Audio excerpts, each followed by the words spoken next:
Taylor, we will take it from here and move you up from Walt Disney World Resort to Exploria Stadium. Big shout to the folks at ESPN, by the way, for putting together such a terrific production of this tournament. Evan West and Miguel Gallardo, this is the Orlando City Roundtable presented by Heineken. Orlando City 2-1 winners over Inter Miami in dramatic fashion in the return of Major League Soccer to American audiences.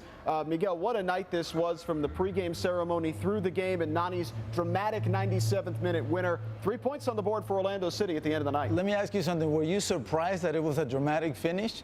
Probably not. Look, was it perfect? It wasn't. I don't think anybody expected it to, but it was so satisfying to see the boys out there putting everything on the line, to be able to give the people from Orlando such a happy moment, and obviously getting those 3 points, half a ticket to hopefully get into the next round. We're going to hear from Oscar Pareja, Orlando City's head coach, getting his first win in purple. Also from Luis Nani later on in the show. I want to show you guys this, though, because I know we couldn't have fans in the building, and we couldn't even have it here at Exploria Stadium. But Orlando City and our friends at Continental Tire found a way to get everybody together to watch the game. This awesome watch party, a drive-in experience to see the game, and everybody was just jubilant watching Nani's 97th minute winner to get Orlando City the victory over their new rivals, Inter Miami. For more reaction from Walt Disney World, we're going to send it to ESPN Wide World of Sports. Jenny Chu is standing by with what she heard from Oscar Pareja. Jenny? Evan, after this first ever win between the two Florida teams, head coach Oscar Pareja spoke about joy. Joy with himself, joy with the team, and most importantly, being able to provide that joy to the fans in this difficult moment. He said it is the least they can do for them. When asked about the goals, he said, I just give them a game plan. It is then up to them to express themselves, to use their creativity. And he said that the goals were a direct consequence of that. I think it has been a great effort by the players, knowing that this is a difficult mental moment for everybody, and this is the first game. But I saw character from them, and it's very well deserved, the triumph today. Important for the group to have everybody available, of course, and players who have experience like Dom and Luis, having them with the group today and impacting the game. It was very positive for all. They know that they are very important for the club. It's the first derby, and we wanted to give it to our fans. It was the first one in the story of this rivalry. It was the first game of the tournament after all this period. Just giving joy and share this to our fans in these difficult moments. It was the least we can do for them. So we are very proud and happy to provide these 3 points to the club. A very happy and satisfied Oscar Pareja after the victory. Big reason why Nani's goal. It is our goal of the game, brought to you by Visit St. Pete. And Nani in the right place at the right time, but a great finish from the captain as well. Absolutely. The timing was perfect. He's the one that actually starts the sequence in this goal, and the composure to make that finish in such a critical moment. The best part, it meant 3 points. Our save of the game, brought to you by Fairwinds Credit Union, is actually a save from Miami keeper Luis Robles. A wonderful play by Orlando to get in, but Robles denying Orlando the opener. Fantastic. Luis Robles, he's a veteran. He's a great athletic goalkeeper, great shot stopper. Beautiful play by Orlando City, though. Great sequence there between Pereira and Mueller, but Robles came up big for Inter Miami. Orlando would win the game in the end. Luis Nani with a goal and assist. We will hear from him when we come back to the Orlando City Roundtable, brought to you by Heineken. Orlando City on Fox 35 Plus is brought to you by Orlando Health, Exploria Resorts, Disney Springs, Publix, Ford, Fairwinds Credit Union, Heineken, Rasmussen College, Orlando International Airport, City Furniture, JetBlue, and Pizza Hut. Back to the Orlando City Roundtable presented by Heineken. Orlando City 2-1 winners over Inter Miami in the first ever Florida derby since 2001. And Orlando City with 3 points to start the MLS is Back tournament group stage. Evan and Miguel here. We're going to break down this one a little bit more in depth. our Heineken star of the match as voted by the fans. Chris Mueller, what a game he had. Scored the first goal for Orlando City in the tournament. He's got 2 goals on the season now in 3 games if you go back to the early start in March.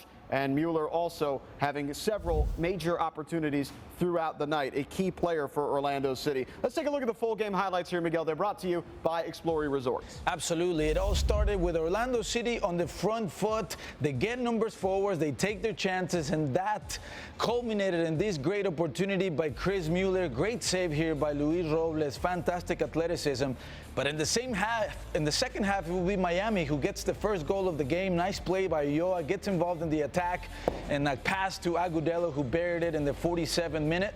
But Orlando City continued to push forward, and when you get Nani isolated, we talked about this before, Evan, he can create chances. Check out this peach of a ball across the face of the goal, and then Mueller capitalizes to make up for that miss in the first half and gets, like you said, the second goal of the 2020 season. And just when you thought that they were going to split the points, Nani's heroics come into play to save the day. Love the composure, the finish, and the best part, the celebration. Look at the happiness on everybody's face to get the first 3 points in Orlando City in this tournament. Well deserved for Orlando. Let's hear from Captain Luis Nani after the game. We have a plan. We want to achieve something. We have a goal, but in long term. And this is a great beginning. And yes, it's always fantastic to play a derby. It's true we was not fans there. The stadium is empty. But for the ones who love the football, you don't pay attention to the fans. Obviously, when they are on the stadium, you can feel the excitement, you can feel the noise. But today we make the noise, and I think both teams did great for the first game, and I hope to continue like that to make this competition beautiful. And for all the excitement on the pitch, and there was plenty, perhaps the most notable moment of last night happened before kickoff. The demonstration by the new Black Players for Change organization in MLS protesting police brutality and the end of systemic racism is their eventual goal. A phenomenally powerful moment. Jenny Chu is live at Walt Disney World with more on Black Players for Change and their demonstration last night. Black Players for Change led a powerful pregame demonstration in an effort to give Black players voices and to press for systemic change and bring light to human rights and equities. The players all stood around the field with their fists in the air, reminiscent of the 1968 Olympics, when 2 Black U.S. Olympians, Tommy Smith and John Carlos, did the same during their medal ceremony. It was a moment that you felt in your soul. The silence was deafening, and it was meant to make you uncomfortable. Black Players for Change addressed the unique opportunity that they had to all be together and to be able to stand in solidarity. Incredibly moving stuff, Miguel. A phenomenal display of the power that these athletes have. Absolutely. Look, I think we're all very happy that soccer is back, but let's not forget what's most important here, which is life itself. And this display of unity from the players from Major League Soccer of every race, of every color, is just a sign of what we need. We need people to work together to be able to overcome this problem and potentially save lives. That's what's the most important thing. I thought it was really notable just tomorrow, the head of Black Players for Change on the ESPN halftime show when he was talking about this can't be the end, this has to be the start. I think last night sort of felt like a start for a lot of ways in MLS in this move. Absolutely. We just shouldn't allow this to be a distraction. It should be something that's entertaining, but let's not forget what's the most important thing, which is making sure that everybody gets treated equally regardless of their skin color. Yeah, and hats off to everybody involved. A tremendous demonstration before the game. We're going to have more Orlando City Roundtable presented by Heineken coming up. We'll take a look at New York City. Not a great result for them in their first group stage game. More on that next. Welcome back to the Orlando City Roundtable presented by Heineken. Evan and Miguel here as we look forward to Orlando City's next game against New York City. While we look forward, why don't you go check out our virtual Main Street. It's at orlandocitysc.com/virtual Main Street to check out all the great deals our partners have to offer. I am partial to the March to the Couch bundle that Publix is offering. Really just has everything you need to get ready for game time. And of course, the game has been moved from 10:30 p.m. to 8 p.m. on Tuesday, July 14th on 2 NA and streaming on Twitter. New York City played Thursday morning against Philadelphia, 1-0 losers as Ali Bedoya got the 1 goal for the Union. And New York City in a tough spot now in a World Cup-like tournament. When you lose that one game, you're in trouble. Yeah, it's going to be a very risky situation for them because as they go against Orlando City, they're going to have to take their chances. Maybe that's something that Orlando City can capitalize on. But yes, it was Alejandro Bedoya get the goal for Philadelphia Union. I would argue that NYCFC was the better team, but Andrew Blake, goalkeeper for the Jamaican national team, stood in his head and saved the 3 points for Philly. Yeah, 7 saves for him, 17 shots for New York City in the game. We'll take a closer look at how Orlando can maybe exploit New York when we come back to the Orlando City Roundtable presented by Heineken.